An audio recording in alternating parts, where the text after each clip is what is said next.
Bom dia para os irmãos. Estou muito feliz com aquilo que o Senhor vai continuar fazendo em nossas vidas. Amém?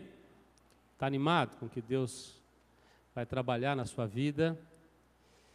Este ano, nossa temática é uma igreja saudável. Quem gostaria aqui de ser uma pessoa extremamente saudável? Eu sei que alguns vieram para cá como um pássaro nesta manhã, com dor. Eu sei que alguns já estão como as águias, trocando as penas. Mas eu tenho certeza que o desejo do nosso coração é sermos pessoas saudáveis. Pessoas saudáveis são conhecidas também pelos hábitos saudáveis. A saúde é algo que você cuida. A partir de hábitos que você vai adquirindo durante a vida, você pode ser mais ou menos saudável. Então, alguns irmãos têm aí se aventurado a comer algumas coisas que são muito apetitosas, gostosas, mas elas fazem muito mal à sua saúde física. Então, é um mau hábito. Mas tem bons hábitos. Tem irmãos que gostam de comer alface, couve, não é isso? Uma salada todo dia, coisas não gordurosas, e vão adquirindo saúde. O Sr. Zé de Almeida, a ração dele diária é só bolacha e café com leite. Cadê o Sr. Zé? Está ali, né, Sr. Zé? Então, você quer chegar aos 90 assim, firme, vai ter que mudar. Bom, este ano nós vamos falar muito sobre ser uma igreja saudável. Eu tenho certeza que eu desejo no seu coração também que essa igreja seja saudável. Uma igreja saudável é natural que ela cresça, que ela se multiplique, que a influência dela se torne cada vez maior, mais significativa. E ela cumpre o propósito para o qual Deus chamou na sua geração. Então nós vamos falar nos próximos domingos, até o final do ano, muito sobre vários temas, sobre ser uma igreja saudável. Esses temas vão funcionar como um start na sua vida. Para ligar você mesmo, conectar a uma mudança. O que muda a nossa vida são as decisões que nós tomamos. Não adianta você encher sua cabeça de conhecimento, saber sobre tudo, e você não decidir. Tem gente que sabe tudo sobre triglicérides, sobre colesterol, sobre glicemia, mas come açúcar dia e noite, coisas gordurosas, não pratica atividade física, vai ficar obeso, vai ter diabetes e pressão alta. Por quê? Sabe, mas não tomou nenhuma decisão a respeito, uma decisão transformadora. A palavra de Deus tem que ser uma palavra rema na sua vida, a palavra que te leva para uma ação. Amém? Então, toda palavra que se for de admoestação, de exortação, de encorajamento, é para te levar mais para perto de Jesus e para você ser uma pessoa mais saudável, a sua família ser mais saudável, esta igreja ser mais saudável. Com isso, esta cidade será mais saudável. Porque aquela lama podre que desceu de Brumadinho acabou de matar não somente aquelas pessoas, mas o rio que eu pesquei por muitos anos. Não pegava muito, mas pegava uns peixes. Diz que tem zero de oxigênio naquela água. Coisas mortas matam. Produz morte onde passa. Coisas saudáveis vai vivificar, vai produzir vida. Hoje nós vamos falar sobre dois temas. Pela manhã, uma igreja saudável na evangelização. À noite, nós vamos falar sobre uma igreja saudável, é uma igreja que sabe acolher. Uma igreja saudável no acolhimento. Então, você já sabe o que nós vamos ministrar. Tá bom? Eu convido você a abrir nesta manhã Romanos capítulo 10. Eu quero dizer para você que eu podia pregar sobre evangelização desde o capítulo 3 de Gênesis até o capítulo 20 de Apocalipse. Você sabia disso? Sobre missões, sobre evangelização, sobre proclamação. Porque só não há proclamação quando o homem está dentro do Éden. Quando ele é perfeito, quando ele é santo, quando ele agrada a Deus, quando ele está no centro da vontade de Deus. E não há mais evangelização quando você entra em novos céus e nova terra. Entre o Éden e os novos céus, essa é a tarefa da igreja. Desde Adão, caído, a proclamação, porque houve uma promessa de redenção lá. E Deus começou a se revelar progressivamente sobre nossas vidas. Versículo 17. Nós poderíamos ler todo este capítulo, mas eu vou ler só o verso 17. Desafio você a ler na sua casa, estudar Romanos 10. É um texto que fala sobre salvação, que fala sobre a proclamação, que fala sobre certeza de salvação, que fala sobre confissão de fé. Então, extremamente doutrinário. Mas o versículo 17 é suficiente para nosso desafio nesta manhã. Vamos ler juntos? E assim,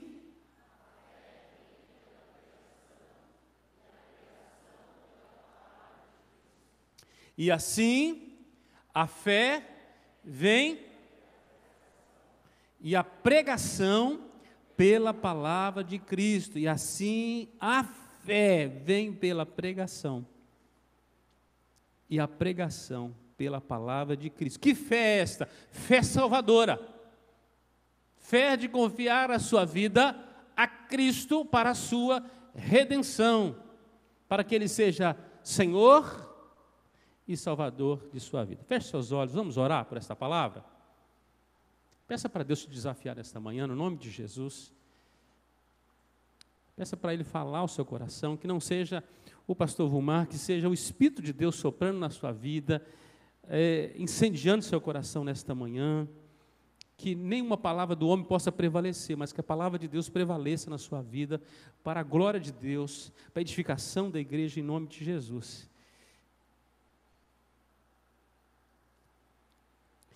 Pai, nós te pedimos nesta manhã, que o Senhor possa nos ajudar nesta palavra, nos ajudar, ó Deus, a entendê-la, nos ajudar, ó Deus, a despertarmos, ó Deus, para o chamado do Senhor, para a vocação do Senhor sobre as nossas vidas, ó Deus. Dá-nos um espírito de obediência.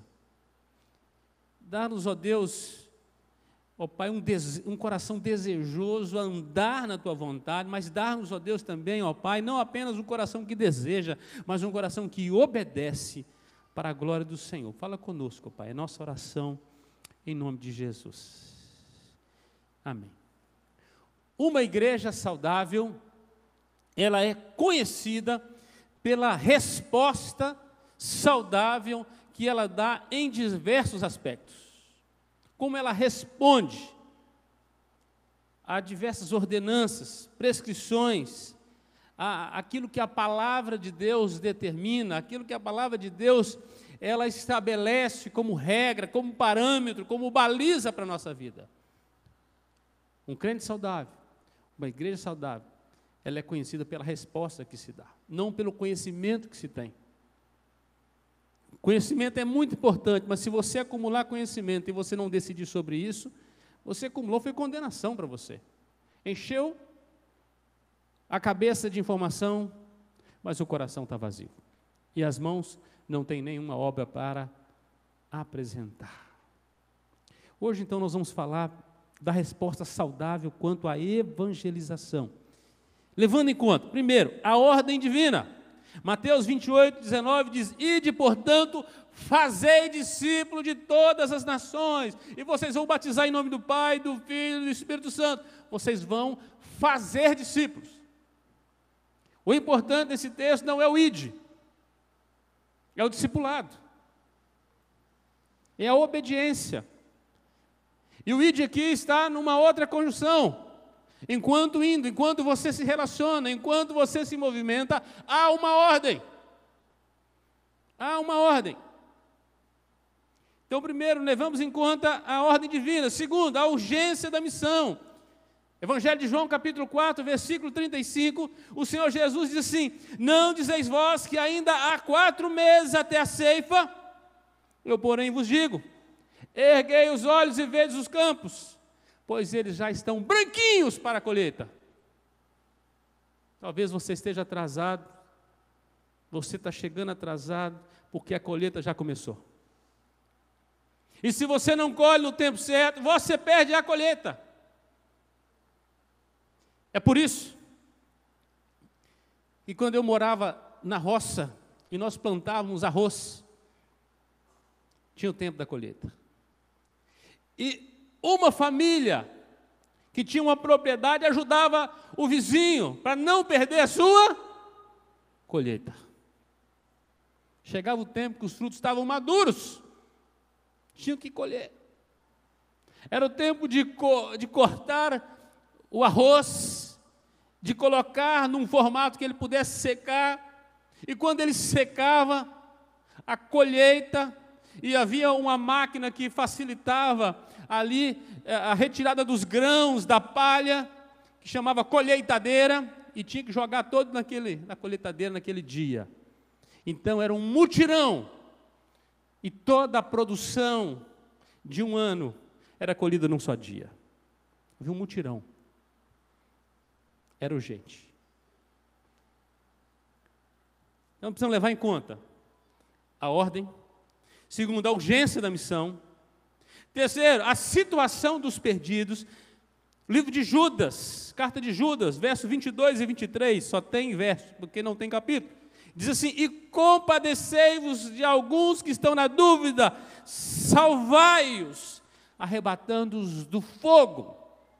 Essa é a situação do homem sem Jesus. Ele está caminhando para o fogo eterno. Esta é a situação dos perdidos, do homem que não se encontrou com Jesus. Ele caminha a passos largos para o inferno. Precisamos levar em consideração isso. Precisamos amar as almas perdidas. O pastor Anderson citou muito bem aqui, texto de Lucas 19, quando o rico e Lázaro morrem, eles passam por julgamento. Lázaro está consolado, está no céu. Mas diz que o rico quer evangelizar os parentes que estão indo para o inferno agora também. Não dá mais tempo. O tempo de levar em conta a situação dos perdidos é o hoje. E é esta geração. Precisam levar em conta a volta iminente de Jesus. Amados, nós estamos fazendo e tocando a vida como se Jesus não fosse voltar. É por isso que nós vamos deixando algumas tarefas para depois, quando nós não temos mais vigor e o tempo foi embora. Quantos irmãos e irmãs estão aqui que servem o Senhor há tantos anos, não têm vigor físico mais para fazer o que gostariam de fazer e não conseguem mais. E preciso dizer para a nova geração, por favor, façam por nós, porque nós perdemos o nosso tempo. Tinha um tempo, mas passou. Apocalipse 3,11 diz assim, é a palavra de Jesus direto, diz assim: eis que venho sem demora, guarda o que tens, para ninguém tome a tua coroa. Eis que venho sem demora. Mateus 24 e Mateus 25 fala sobre a volta do Senhor Jesus, últimos tempos.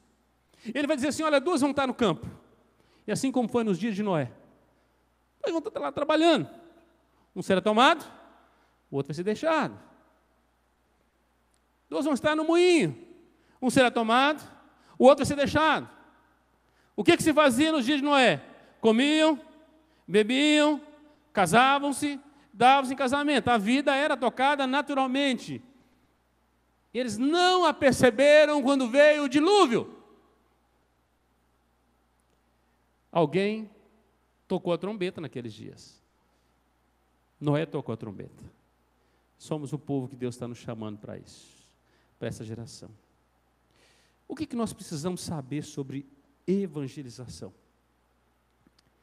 Primeiro, precisamos saber como Deus vê o mundo hoje. Qual é a ótica de Deus para o mundo em que nós vivemos? Amados, muitas vezes nós estamos vendo o mundo com os olhos da carne. A igreja precisa ter a mente de Cristo, mas precisa também ter os seus olhos. Como é que nós estamos vendo o mundo? Porque como Deus está vendo? Primeiro, Deus vê pessoas, vê gente trabalhando, se esforçando, se matando para ganhar dinheiro, insatisfeitos e vazios de coração. É assim que Deus está vendo. Há um descontentamento, há uma busca desenfreada. O texto que nós lemos de Isaías 55, olha o que diz o profeta, versículo 1 e 2. Todos vós os que tendes sede, vindes às águas, e vós os que não tendes dinheiro, vinde, comprai e comei, sim, vinde, comprai, e sem dinheiro e sem preço, vinho e leite. Por que gastais o dinheiro naquilo que não é pão, o vosso suor naquilo que não satisfaz? Ouvi-me atentamente, comei o que é bom, e vos deleitareis com finos manjares. As pessoas estão correndo, e não vão levar nada. Vão perder o melhor da festa. Vão perder o melhor. Como é que Deus está vendo? Está vendo uma sociedade desenfreada, como foi nos dias de Noé. Deus também vê gente seguindo seus próprios caminhos, confusos de mente, dominados pelo príncipe das trevas, e por isso estão perdidos, estão andando num caminho que não é o caminho do Senhor. Deus vê. Deus vê. Isaías 55, versículo 7 em diante, texto que nós lemos, ele diz: deixe o perverso o seu caminho iníquo, os seus pensamentos, e converta-se ao Senhor, que vai se compadecer dele, porque o Senhor nosso Deus é rico em perdoar. Porque os nossos pensamentos não são os pensamentos de Deus. Os nossos caminhos não são os caminhos de Deus. Mas a Bíblia diz que nós precisamos andar nos caminhos de Deus. Nós precisamos ter os pensamentos de Deus, porque senão nós estamos na contramão do nosso chamado, da vocação que Deus nos deu. No Efésios capítulo 2, diz que Ele nos deu vida, estando nós mortos, nossos delitos e pecados. Verso 2, nos quais andastes, ou andamos outrora. Este era um caminho. Fazendo o quê? Diz lá, segundo o curso, ou fazendo, o mesmo caminho do mundo, segundo o príncipe da potestade do ar, do espírito que agora atua nos filhos da desobediência. Deus vê pessoas que estão andando em caminhos confusos, em caminhos que não agradam a Deus, caminhos da desobediência, cegos, mortos nos delitos e pecados. Nós andamos outrora, hoje não podemos andar nesse caminho, nós que recebemos a luz do Evangelho. Lucas 19, 10, texto de Zaqueu, diz lá, porque o Filho do Homem, ele veio buscar e salvar o perdido. Ele veio buscar gente que está confusa. Veio buscar gente que estava em caminhos errados, os quais eu e você foi encontrado um dia. E se você ainda não saiu do caminho errado, é porque você não foi alcançado, você está perdido ainda e precisa se encontrar. Deus vê, precisamos ver o mundo como Deus vê. Deus vê gente se esforçando, correndo, insatisfeito, com o coração vazio. Deus também vê gente se enganando, confusa nos seus caminhos, dominados e perdidos. Deus vê pessoas sendo levadas para a morte, cambaleando para serem mortos.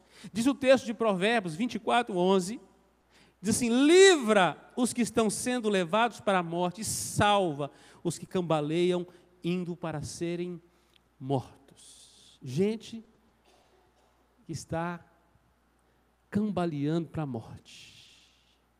Gente que está escrito na testa, vai para o inferno se continuar fazendo o que está fazendo. Uma pimenta para você aí. O Titanic foi um barco fantástico. O primeiro grande transatlântico construído. Mas havia uma tolice no Titanic. O casco estava furado. Os botes salva-vidas estavam amarradinhos. Então tinha bote para salvar o povo. Mas a festa não parava.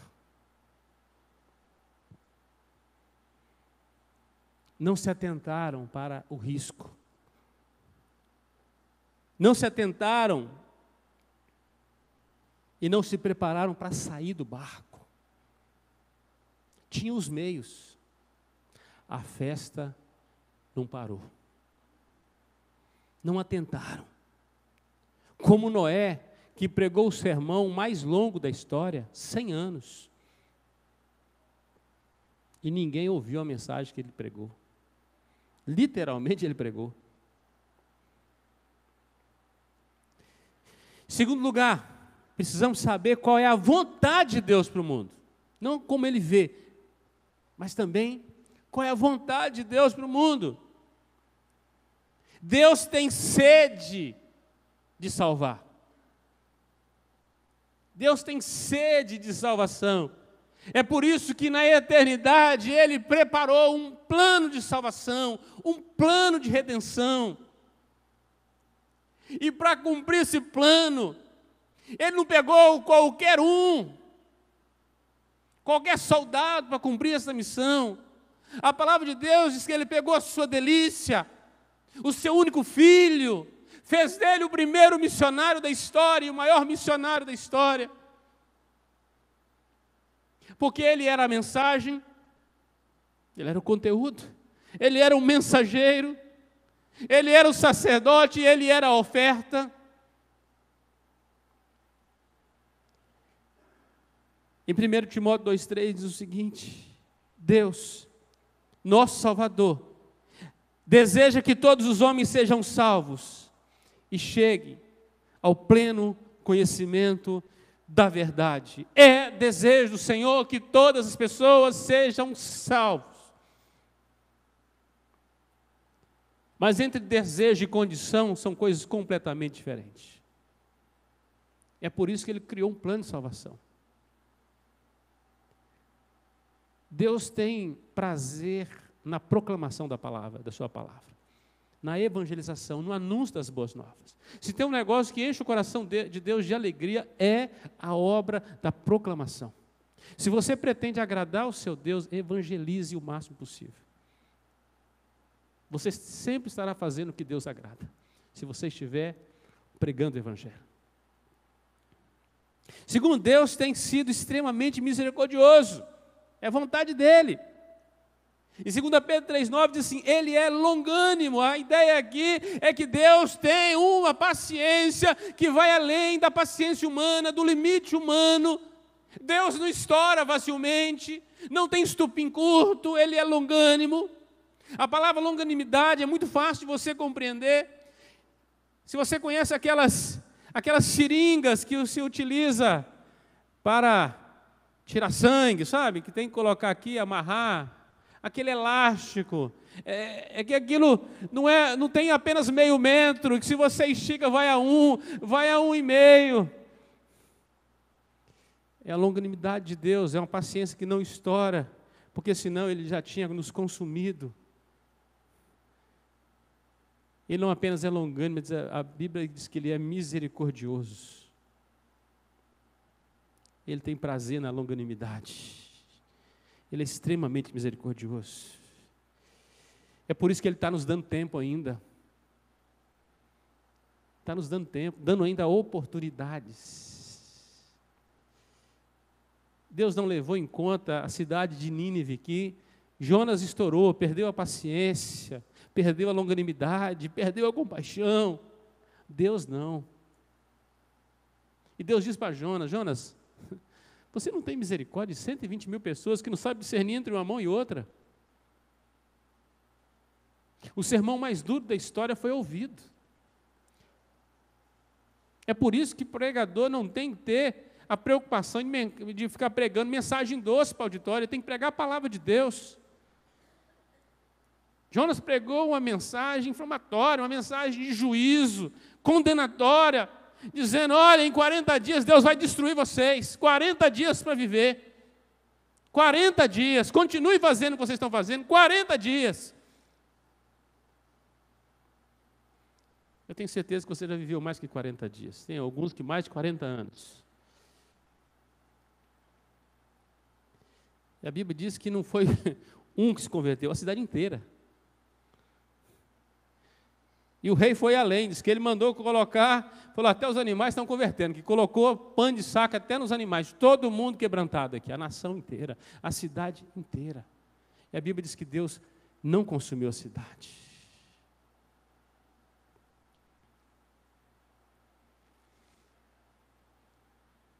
Precisamos saber qual é a vontade de Deus. Deus tem sede de salvar. Deus é misericordioso, extremamente. E Deus enviou Jesus para uma operação de resgate. Ninguém vai ficar na lama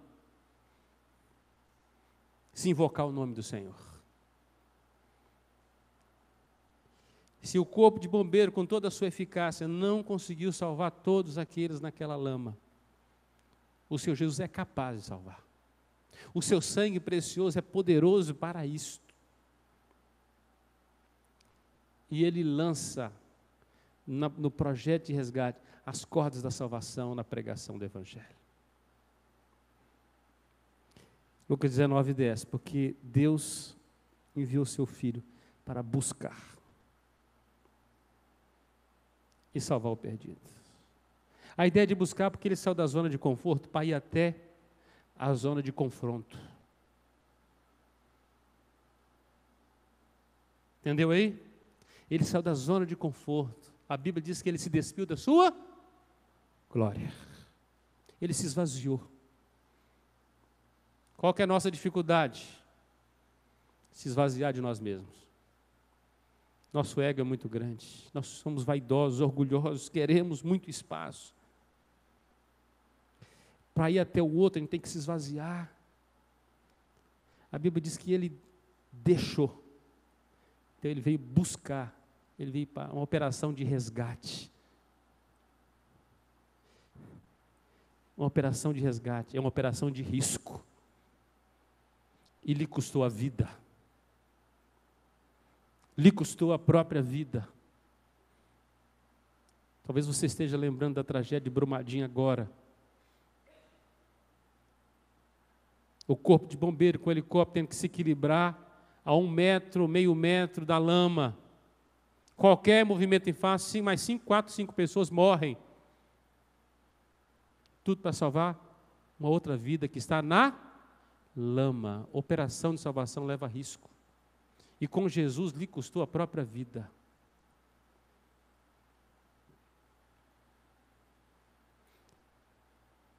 Terceiro, precisamos saber o que Deus espera de sua igreja nesses últimos dias. O que Ele espera de nós. Ele é o Deus que vê, é o Deus que quer realizar, mas o que Ele espera de nós como igreja? Primeiro, Deus espera que a igreja evangelize. Que ela se esforce o máximo possível para ganhar vidas. Porque na operação de resgate, o qual o seu filho morreu, ele deixou o legado e disse, agora vocês que continuam resgatando. Assim como o Pai me enviou, eu vos envio. Meu filho morreu no resgate. Não façam a morte deles ser em vão. Duro isso, hein? Você agora entra na lama também. Entra na lama. É hora de tomar forma para os ladrilhos. Provérbios 24:11, livra os que estão sendo levados para a morte e salva os que cambaleiam para serem mortos. Se esforce para ganhar vidas para o Senhor. Mas, pastor, nós somos de teologia reformada, nós cremos na eleição. A eleição não exclui a evangelização. Se você é um eleito de Deus, você tem uma paixão profunda pela proclamação, porque ela glorifica a Deus. Isso é teologia reformada. Paixão pelos perdidos. Paixão pelos perdidos. A outra é a teologia deformada. De gente que ele é salvo, sentado e sossegado, e não importa o que está acontecendo à sua volta. Como ouvirão se não há quem pregue? E como irão se ninguém enviar? Amados, um clamor por uma oferta missionária, quem deveria clamar somos nós, para podermos levar, não eram os pastores, a gente traz, pelo amor de Deus, porque nós temos que suprir. É o contrário. Deveria ser o contrário. O desejo de participar daquilo que está se fazendo. Uma igreja saudável, ela se importa com isso, ela tem alegria, tem prazer nisso. Deus espera que a igreja evangelize. É a expectativa dele. Deus espera que a igreja seja a presença invisível, mas perceptível. É por isso que ele chama a igreja de sal da terra. Crente sal. Não é para aumentar a pressão dos outros, não. É porque quando uma comida tem sal, na medida certa, ela torna-se boa, apetitosa. Quando falta sal, é ruim. Quando excede o sal, você não consegue comer. Mas depois que o sal se dilui na comida, você não vê mais ele. É a presença invisível, mas é perceptível. É perceptível. Isso tem a ver com o caráter, com ser cheio do Espírito Santo, com a vida da igreja, o seu testemunho. Que vive o que prega, prega o que vive. A sociedade sente a presença de Deus na vida dos crentes. O próprio modo de viver denuncia o pecado. Porque nós não vivemos como os ímpios dessa geração tola. Por vivermos de maneira santa e reta e boa, essa vida, ela glorifica a Deus e ela incomoda as pessoas à volta. É percebida. É percebido. Promove nas pessoas sede de Cristo, sede de salvação. Porque uma das coisas que o sal faz é isso. Além de temperar, ele produz sede. O que Deus espera da igreja nos últimos dias? Deus espera que a igreja seja também a presença visível e manifesta. Não apenas invisível, mas a presença visível e manifesta. Por isso que a igreja é a luz do mundo. Não se esconde, mas se manifesta. A luz, ela precisa ser exposta. Aí ela traz. Então, além do testemunho, entra aqui as obras da igreja, o serviço da igreja, a presença da igreja, a manifestação visível da glória de Cristo. Nós testemunhamos muito mais com as nossas ações do que com o nosso silêncio. Tem gente que está dizendo, não, pregue a palavra, se necessário, use palavras. Pregue o evangelho, se necessário, use palavras. É impossível pregar sem abrir a boca e falar em bom som. Porque diz que a fé vem pelo ouvir, não vem pelo sentir. Senão tem que rasgar a página das Escrituras e jogar fora. O que está fazendo o texto aqui de Romanos 10?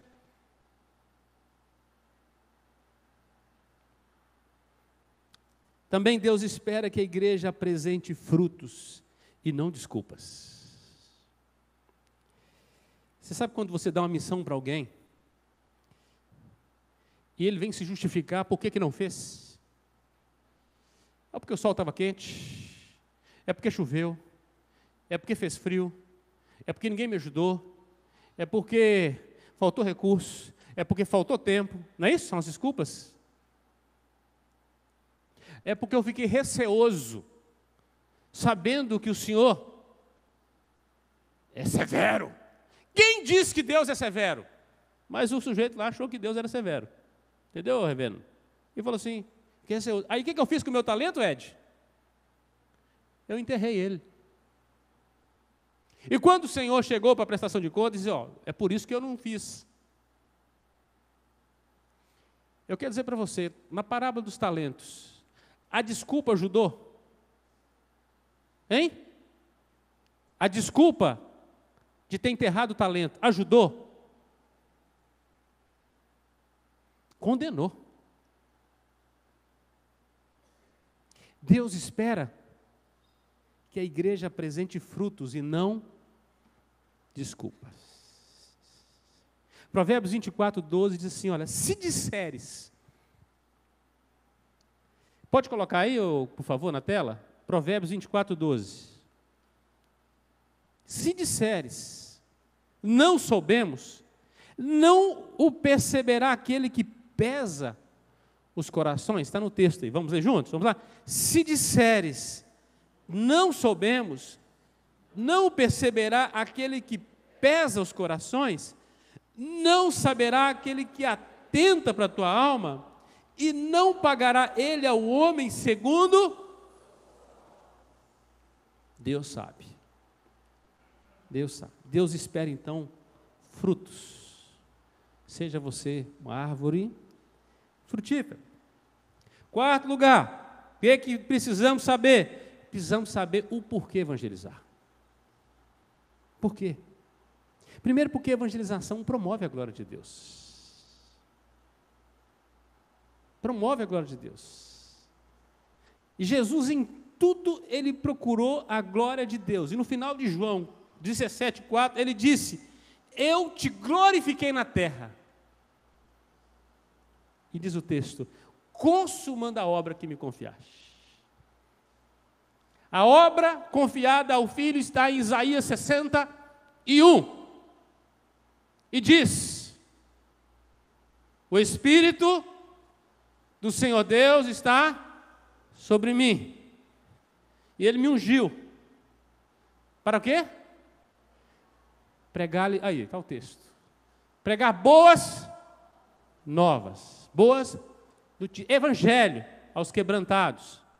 Diz mais o texto, enviou-me, é missão, para curar, a proclamar.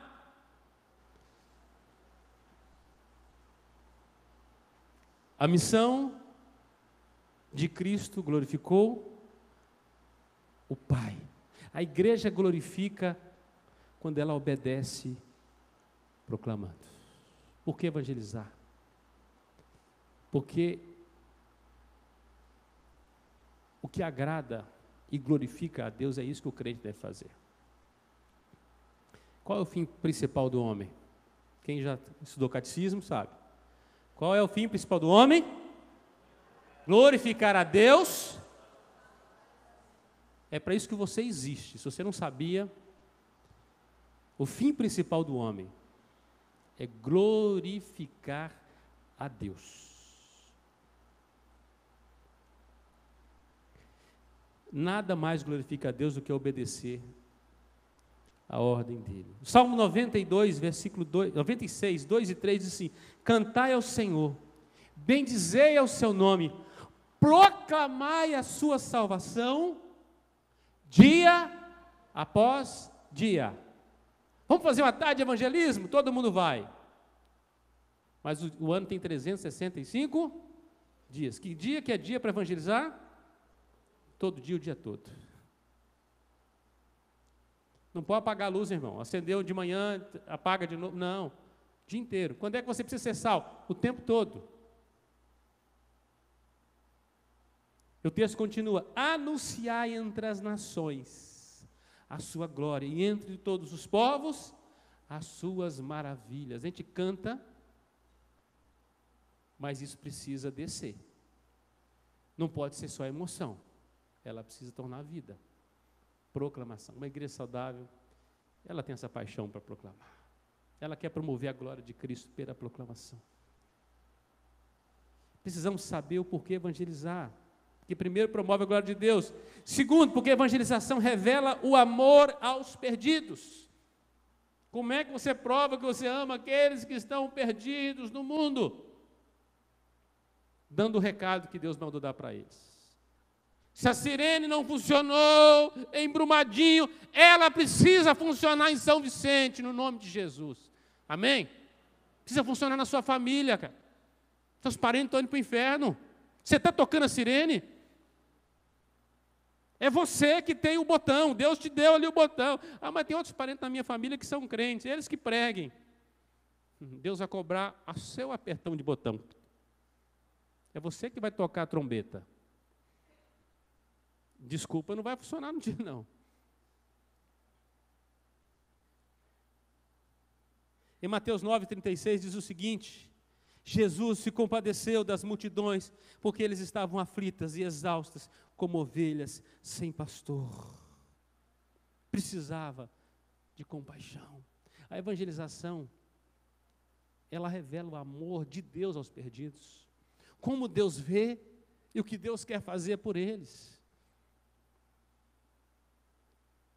Em 2 Timóteo 2,10 diz o seguinte: por esta razão tudo suporta por causa dos eleitos, para quem também eles obtenham a salvação que está em Cristo Jesus com eterna glória. Paulo se sacrificava, sofria oposição, chicotadas, pedradas, naufrágios, e tudo por causa dos eleitos, das pessoas que precisavam ouvir o Evangelho. Possivelmente o apóstolo Paulo morreu, tendo no coração o profundo desejo de evangelizar toda a Europa. Não deu para chegar lá. Diz que ele foi até a beiradinha da Espanha. Mas ele queria evangelizar o mundo todinho na sua época. Amor aos perdidos. Ele disse que ele suportava qualquer coisa por causa dos crentes que viriam a aceitar Cristo através do seu ministério. Precisamos saber o porquê da evangelização, porque a evangelização também é fruto de obediência, ou da obediência. Tanto o texto de Mateus 28, 18 a 20, que fala da grande comissão, como Marcos 16, de 15 em diante, onde nós encontramos a grande comissão, a grande tarefa, é Jesus dizendo assim: olha, eu vim até aqui, agora quem corre os próximos metros é a igreja. Agora quem são os meus pés, os meus olhos, as minhas mãos, o meu coração, a minha mente, é a igreja que vai, ela é minha boca agora. Tanto o texto de Mateus quanto de Marcos são ordens, estão no imperativo,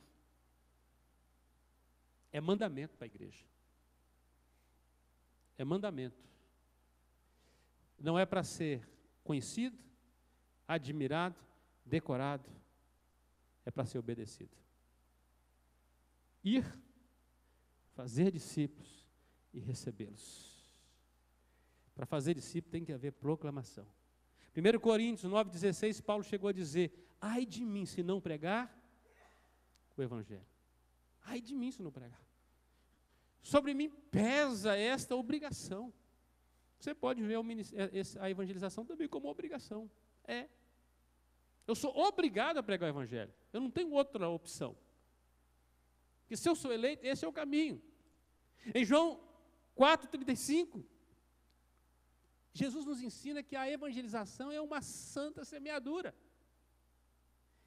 que tem um caráter de urgência. Precisamos anunciar boas novas, porque não podemos perder a colheita. Não podemos perder a colheita. Os campos estão brancos.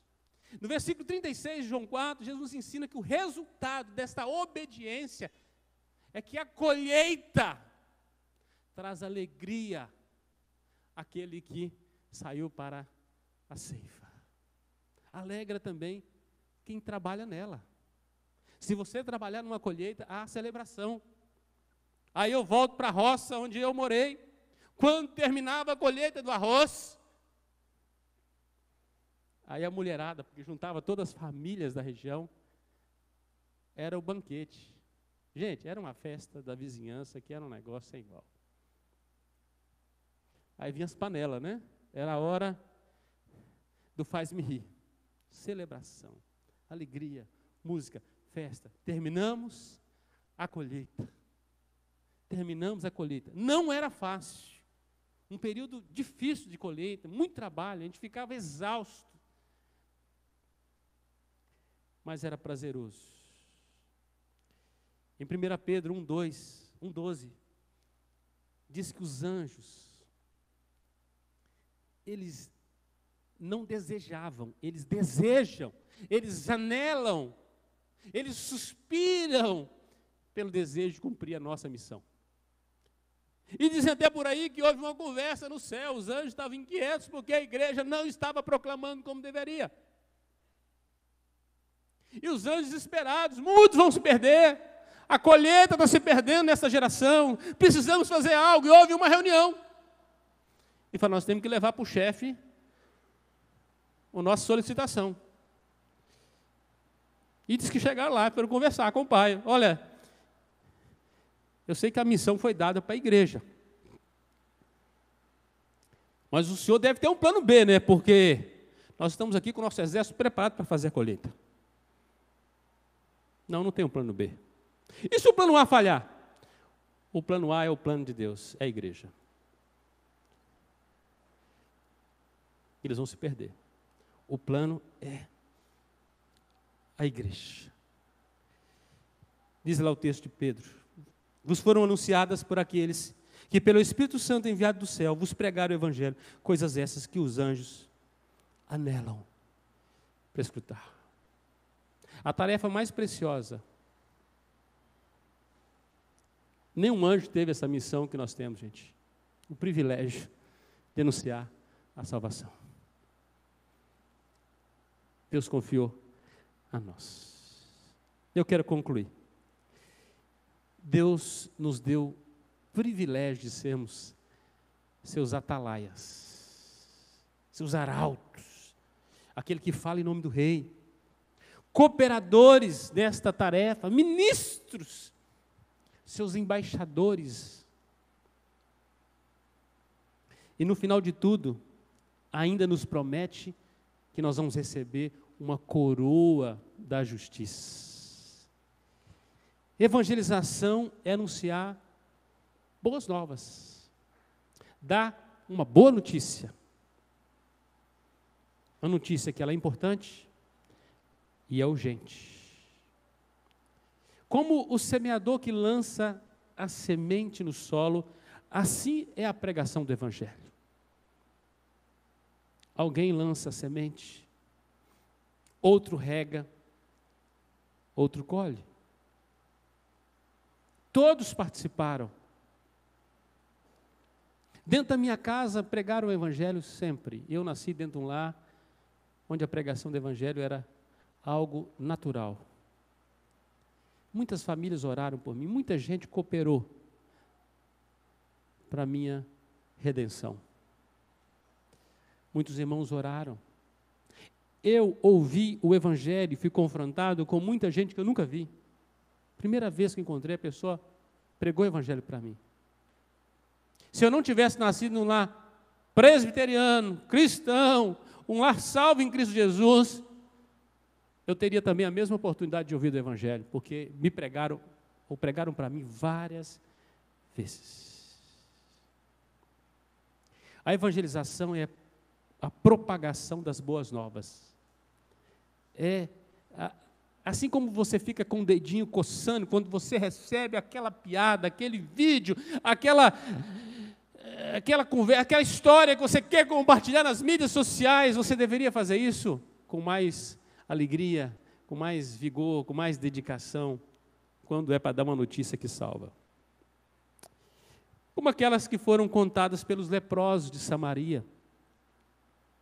Quando o Ciro cercou a cidade, muitos dias, diz que o povo estava, isso era uma profecia de Eliseu, o povo foi cercado, a cidade foi cercada, as fontes das águas foram cortadas, não tinha como mais entrar alimento na cidade, o povo começou a comer os animais da cidade, acabou a carne dos animais, começaram a comer as cabeças dos animais, e a história diz que agora é o seguinte: começaram a comer os filhos.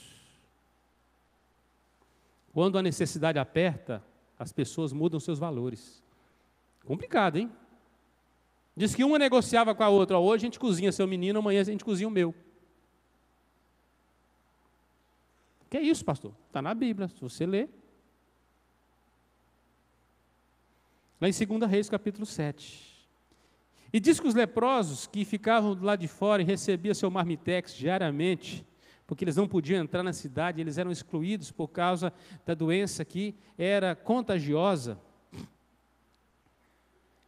ficavam lá de fora. Como na cidade não tinha comida, ninguém mais mandava marmitex lá pelo buraquinho do muro. E eles falaram: se a gente ficar aqui acampado lá de fora, nós vamos morrer de fome. Se a gente for lá no acampamento do exército inimigo e eles nos matarem, a gente já ia morrer aqui mesmo. Antecipou o sofrimento. Mas vai que dá certo, né? Vai que eles têm misericórdia da gente e a gente tem comida. E a Bíblia diz que Deus derramou um estrondo naquele acampamento dos sírios, e eles bateram, se retiraram, deixaram tudo do jeito que estava. Panela lá no fogo, deixou os animais amarrados, um desespero total. Quando os leprosos chegaram lá, tinha comida, o inimigo tinha ido embora, deixado as armas, deixado tudo, e eles encheram a pança, fizeram um banquete, os leprosos comeram, de repente alguém fala assim, aí está no capítulo 2, no 2 Reis, capítulo 7, versículo 9. Então disseram uns para os outros: não fazemos bem, esse é dia de boa notícia, e nós estamos nos calando. Se esperarmos até a luz da manhã, seremos tidos por culpados. Agora, pois, vamos e anunciemos a casa do rei. E esses leprosos salvaram a cidade. Salvaram a cidade. Eu separei para concluir algumas frases de alguns expoentes cristãos. Gente que nos últimos séculos, cumprindo a ordem do Senhor, entenderam o chamado de Deus. Sobre evangelização. Detenailes diz o seguinte: evangelização é um mendigo dizendo para outro mendigo onde encontrou pão. É uma notícia que precisa ser dada. Wilson Carlesley: evangelização é a tarefa perpétua de toda a igreja. Não é o passatempo peculiar de alguns dos seus membros. Vamos criar o departamento de evangelização. Isso é aberração para Cristo. Isso tem que ser natural na vida da igreja. Leighton Ford diz o seguinte: devemos evangelizar não porque seja agradável, fácil, ou porque podemos ter sucesso, mas porque Cristo nos chamou, Ele é o nosso Senhor, não temos outra escolha senão obedecer-lhe. Um outro avivalista, Andrew Murray: missão cristã é a única razão de estarmos na terra. Você entendeu aí? Se a gente não pregar o evangelho, para nada nós servimos. George Peters: o mundo está mais preparado para receber o evangelho. Essa é dura, ó. O mundo está mais preparado para receber o evangelho do que os cristãos para propagá-lo. Sabe quando você usa uma desculpa dizendo assim: olha, mas ninguém vai me ouvir?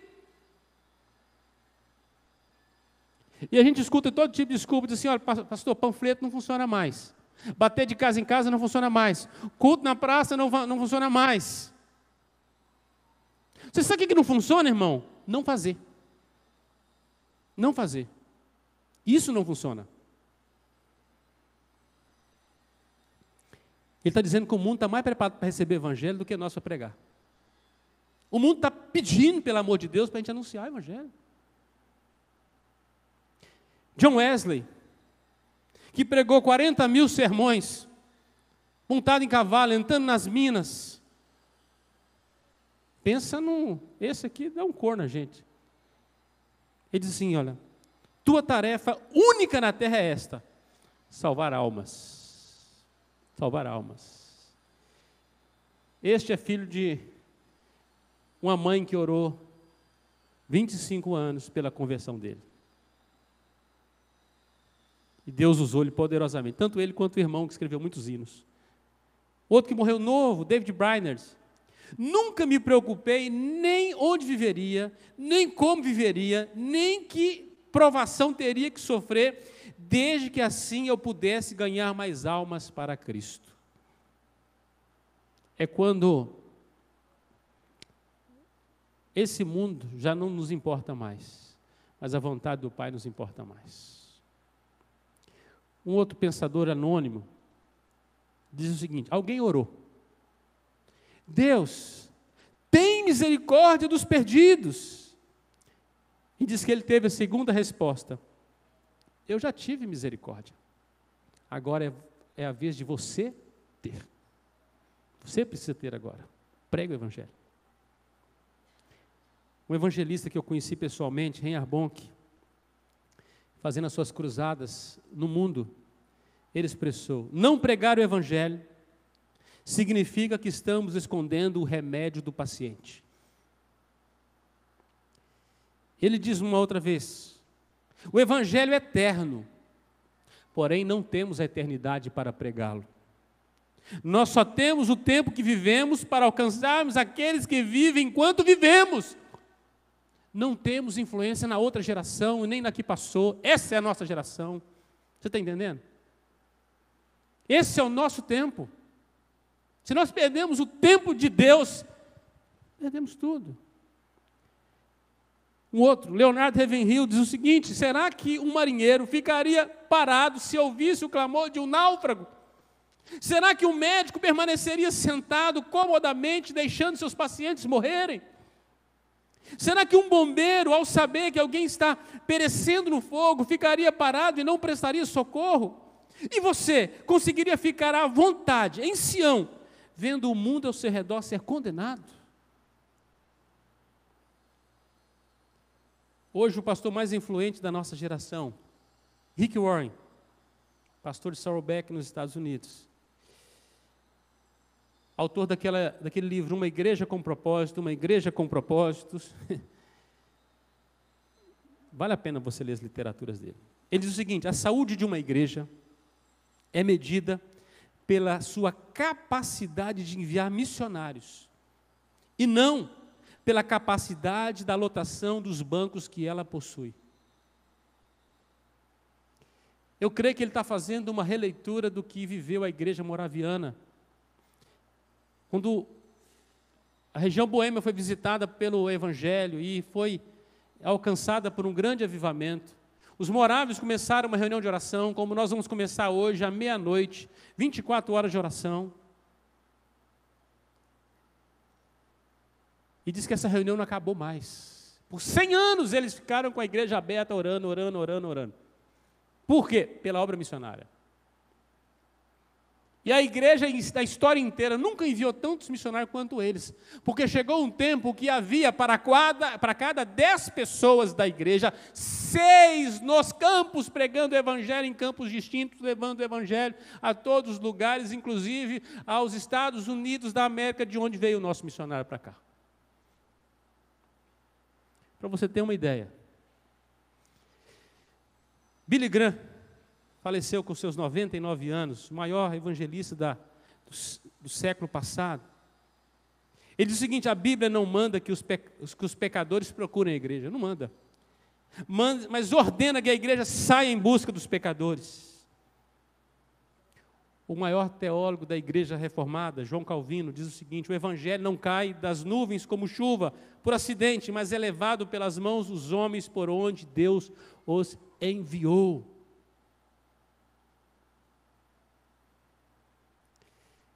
O que Deus espera de nós como cristãos nesta geração? Nesses dias difíceis que vivemos, se queremos ser uma igreja saudável, quando nós preparávamos a temática para esse ano e os desafios, foi debaixo de oração. Qual o primeiro tema a tratar com a igreja, Senhor? De ser uma igreja saudável. O mais importante deles. Porque se nós desobedecermos a única ordem que Jesus deu para a igreja, a única tarefa da igreja, teremos desobedecido todas as outras. Todas as outras. Se nosso coração não arder pela pregação do Evangelho, a nossa adoração é vã, nosso discipulado é vão, o nosso culto não será aceitado pelo Senhor. Nossas famílias não serão abençoadas, porque uma família abençoada é uma família que está no centro da vontade de Deus, que está obedecendo o que Deus chamou.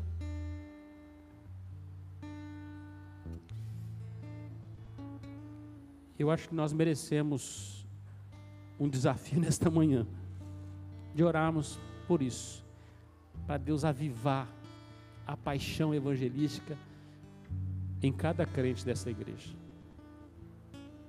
Cada crente dessa igreja. Que a gente possa acordar todos os dias com desejo de alcançar alguém para Cristo. E que a gente possa dormir orando pelo que a gente vai pregar no outro dia. Fala: Deus, me usa, Senhor. Me usa. Quem sabe eu vou ser essa ponte, vou ser o abrigo de alguém. Me usa. Cantamos hoje: ó, se eu não for, quem vai? Deus não tem plano B, você é o plano A de Deus. Pastor Anderson, ora por nós, por favor.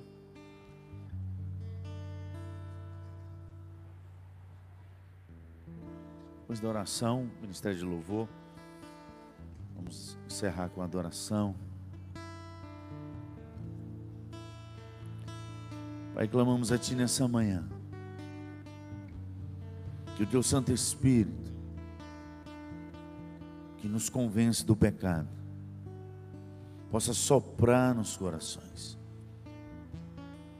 possa trazer um coração arrependido, contrito, diante do Senhor, do único que pode dar vida e vida eterna. Constrange a Tua igreja, tira a falsa paz que o mundo tem dado, tira a falsa paz que o dinheiro tem dado, a falsa paz que a saúde dá, a falsa paz que uma família pode dar, a falsa paz que uma instituição como essa pode dar.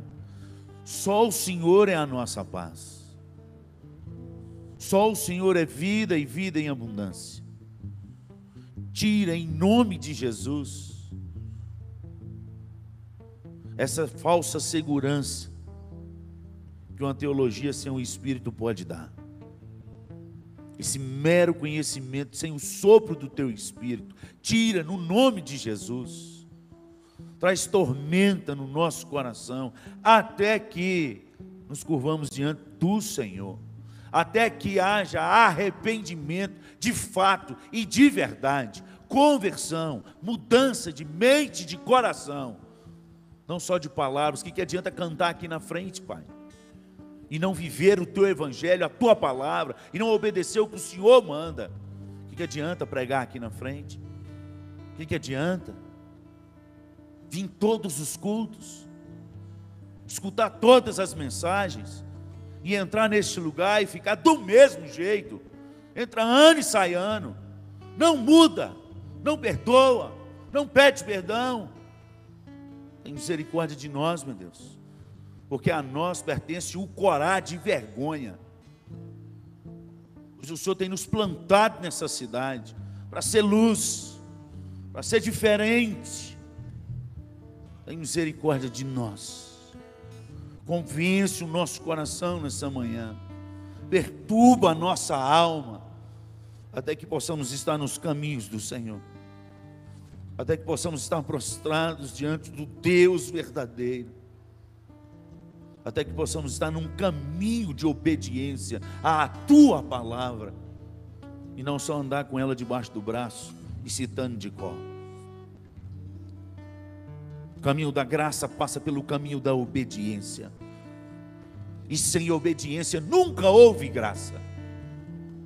Porque todos aqueles que são alcançados pela tua graça, é isso que está escrito na tua palavra, lhe obedecem, guardam a tua palavra no coração, para não pecar contra ti.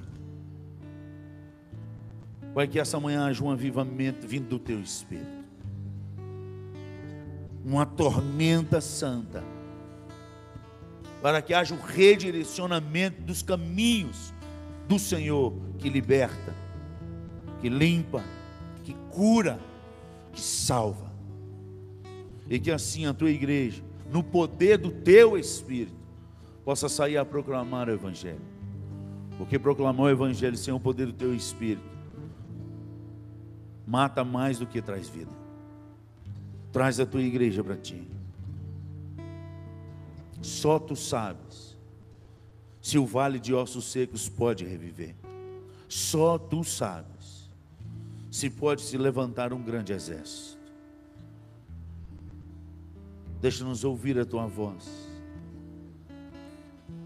e enche a nossa alma.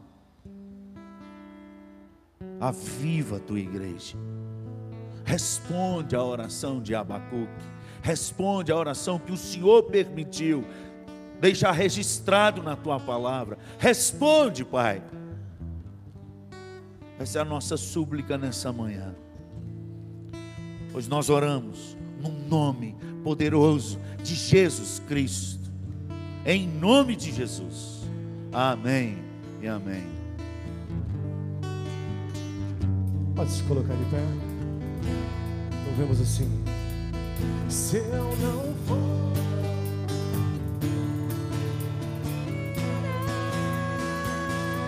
se eu não estender as mãos, quem o fará? Me envolver, me entregar e dizer ao mundo que Jesus voltará. Mais uma vez, se eu não for, se eu não for, quem irá? Se eu não estender as mãos, quem o fará? Me envolver, me entregar e dizer ao mundo que Jesus voltará.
receber a bênção, irmãos. Palavra pesada, mas nós precisamos acordar no nome de Jesus. É a última hora. Como disse o pastor, eu tenho sentido que Deus tem derramado um avivamento em toda a sua igreja, como um bom fermento, imperceptível, mas que tem levedado toda a massa. Como essa enxurrada que veio levando e matando, existe rios de água viva que por onde passa traz vida, na mesma força, na mesma força. E eu falei para o pastor esses dias: pastor, eu vou pular na enchente. Eu não sei os outros, mas eu vou. Eu quero esse negócio para mim. Tudo que Deus tem para esses últimos dias, para a sua igreja. Porque a igreja só vai se for no poder do Espírito. Para ir no poder do Espírito nós vamos obedecer. Só frequentar a igreja não basta. Tem que obedecer. Um passo de cada vez. Mas ir no nome de Jesus. Amém?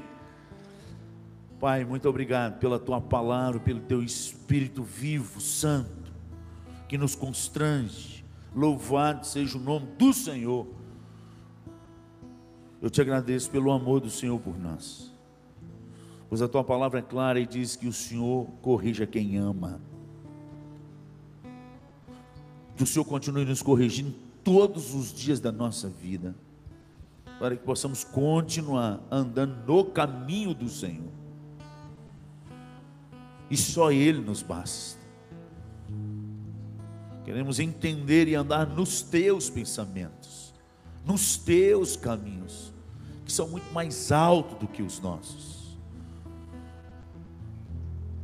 Que possamos enxergar o que o Senhor vê, e só o Senhor pode nos revelar. Faz isso com o teu povo nessa manhã. Que esse dia seja um dia, ó Pai, do confronto do teu Espírito, da transformação, do encher, do pontuar do teu poder na vida dos teus filhos. E assim traz uma igreja viva nesse lugar. A igreja presbiteriana de São Vicente possa ser uma igreja. E quando eu falo a igreja de São Vicente, somos nós, que verdadeiramente ama o Senhor, adora o Senhor em espírito e em verdade, e quando sai das portas, sai para proclamar as boas novas através da vida e vida em abundância. Leva-nos para casa na certeza que o Senhor é fiel, que o Senhor tem falado nesse lugar, na certeza que a obra que o Senhor começou em nós hoje, nos confrontando, nos apertando, nos espremendo, é o Senhor que vai cumprir em nós. Louvado seja o nome do Senhor. Essa é a paz que o Senhor nos dá, de mesmo saber que estávamos no caminho errado, o Senhor está conosco para nos levar no caminho certo, do poder da tua palavra, do teu Espírito. Leva o teu povo nesta paz, na paz que só o Senhor pode dar. É em nome de Jesus que nós oramos e abençoamos. Amém. Deus te abençoe. Tenha um dia abençoado na presença do Senhor.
há nada no